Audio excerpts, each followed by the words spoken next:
레위기 5장 말씀 나누겠습니다. 4장에서는 속죄제에 대해서 말씀을 나눴었는데 5장에서는 속죄제를 드리는 다른 몇 가지의 경우, 즉 속죄제의 특별 규례와 속건제에 대해서 말씀을 나누겠습니다.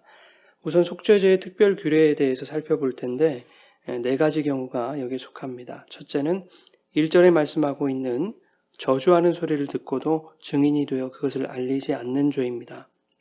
여기서 저주하는 소리는 알라라고 하는 히브리어 단어를 사용하는데 이것은 저주하다, 맹세하다라는 뜻입니다. 즉 상대를 저주하는 형식의 맹세를 일컫는 말입니다.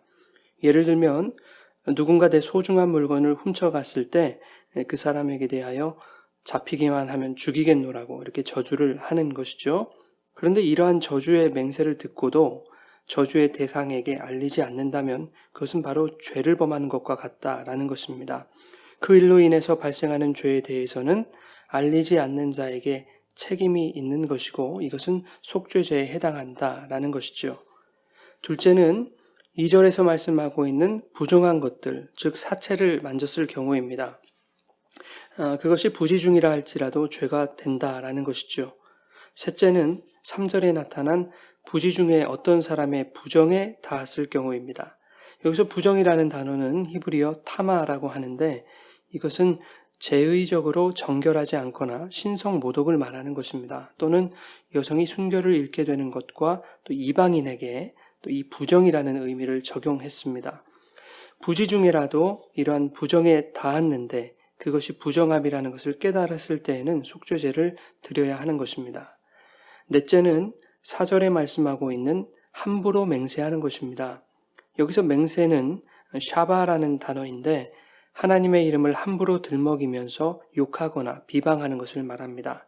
예를 들면 나를 화나게 만든 사람에게 네가 몹쓸 병에 걸릴 것을 하나님의 이름으로 맹세한다 라고 하는 이러한 류의 못된 맹세를 말하는 것이지요. 이러한 네 가지 경우에 속죄제를 드리도록 규정하고 있습니다. 그런데 3절과 4절에 기록된 부지중이라는 말을 우리가 깊이 생각해 봐야 될 것 같습니다. 4장에서 속죄제는 부지중에 지은 죄에 대해서 명령하신 제사였습니다. 고의로 지은 죄에 해당하는 속죄제사는 제시하지 않았다라고 말씀을 드렸습니다. 이것은 부지중에 지은 죄도 이렇게 무거운데 하물며 알고 짓는 죄는 얼마나 무겁겠는가라는 차원에서 어떠한 사소한 죄도 사사로이 여기지 말라는 의도였다고 그렇게 말씀을 드렸습니다. 또한 죄에 대한 경각심을 갖게 해서 하나님께 범죄하지 못하도록 하는 차원이다라고 말씀을 드렸었죠. 그런데 조금 더 깊이 들어가 보면 사실 부지중에 지은 죄 속에 알고도 지은 죄도 포함이 되는 것입니다. 4장 2절 말씀에 보면 여호와의 계명 중 하나라도 그릇 범하였으되 라고 말씀하고 있지요. 여기서 그릇 범하는 죄는 실수나 부주의에 의해 발생하는 죄를 말하는 것입니다. 즉 의도적이지 않은 죄를 말하는 것이죠.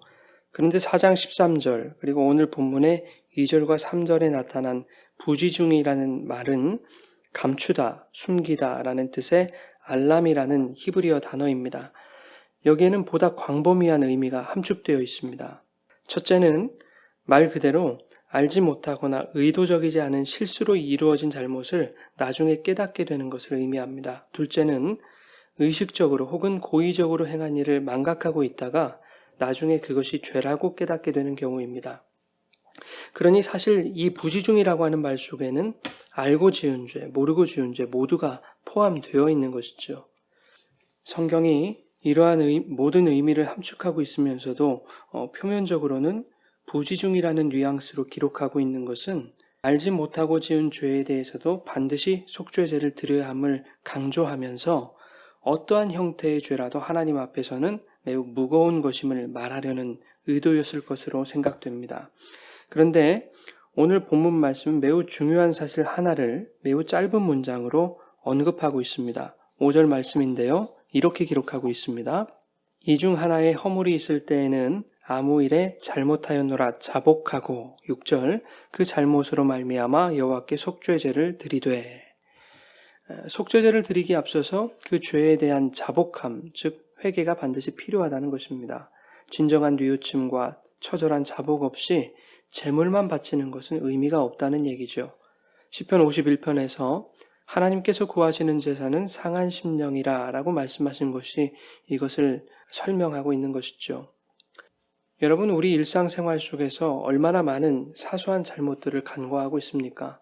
지나치기 쉬운 일상의 죄들을 뉘우치지도 자복하지도 않고 십자가 지신 예수 그리스도라는 희생제물만 드리려고 한다면 그것은 하나님이 원하시는 제사가 아닌 것이죠.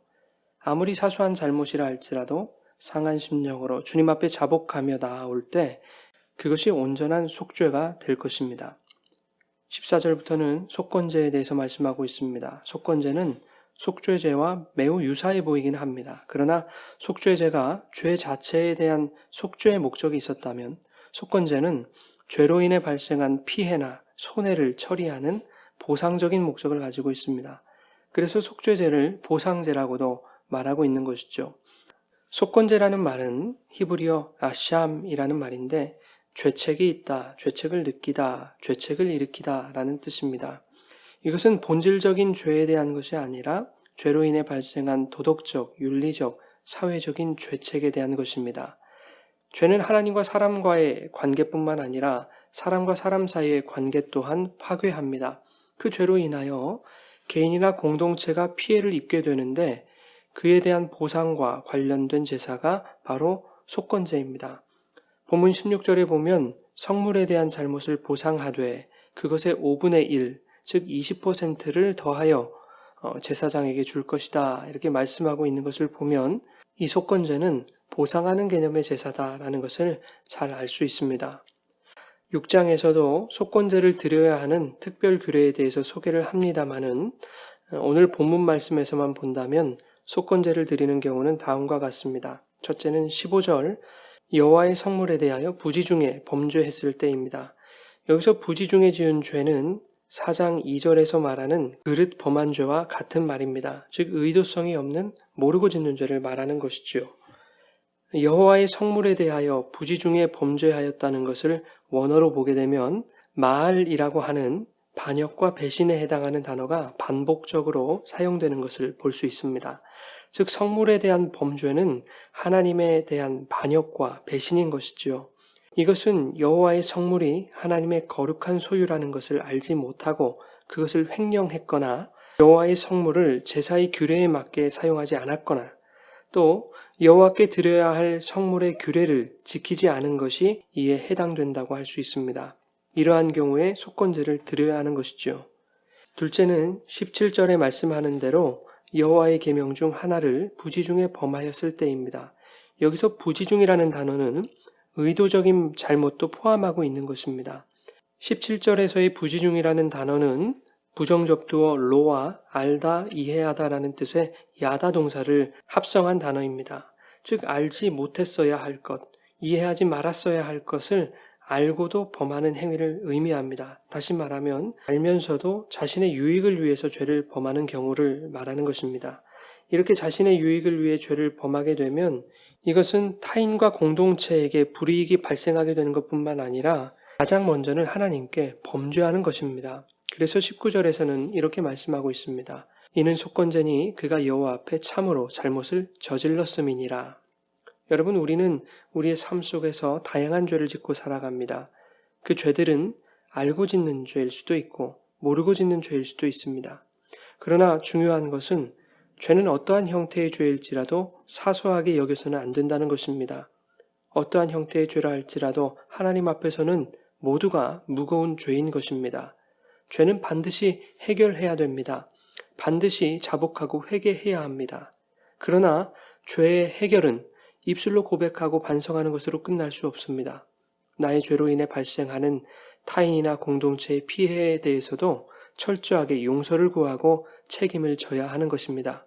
나의 죄 때문에 타인이 피해받는 것에 대해서 여호와 앞에 참으로 잘못을 저질렀다라고 19절 말씀에 기록하고 있는 것을 우리가 본다면 진정한 죄의 고백과 용서는 입으로만 잘못했다고 비는 것이 아니라 상한 심령을 통한 자복과 철저한 죄의 고백이 하나님께 뿐만 아니라 나의 죄로 인해 피해 입은 당사자들에게도 이루어져야 한다는 것입니다. 또한 그가 납득할 수 있을 만한 합당한 보상이 이루어져야 하는 것이지요.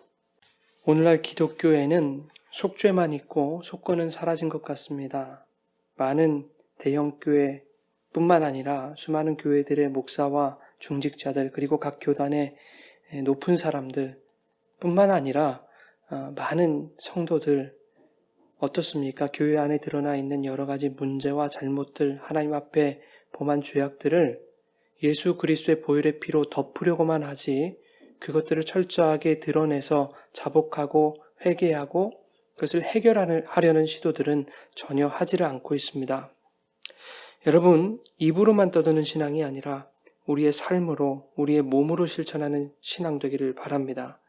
아들을 주신 하나님 사랑과 대속하신 예수의 은혜만을 말하는 그러한 치우친 신앙이 아니라 하나님 사랑은 곧 이웃 사랑이다 라고 말씀하신 그 진리를 우리의 삶으로 행하는 균형 잡힌 신앙이 되기를 바랍니다. 나로 인해 억울함을 느끼고 나로 인해 슬픔을 당한 자들에게 철저한 사죄와 용서를 구하고 그들이 원하는 합당한 보상이 이루어지는 그러한 속건 제사가 오늘날 모든 교회들에서 그리고 모든 성도들의 삶에서 일어나기를 주님의 이름으로 축원합니다.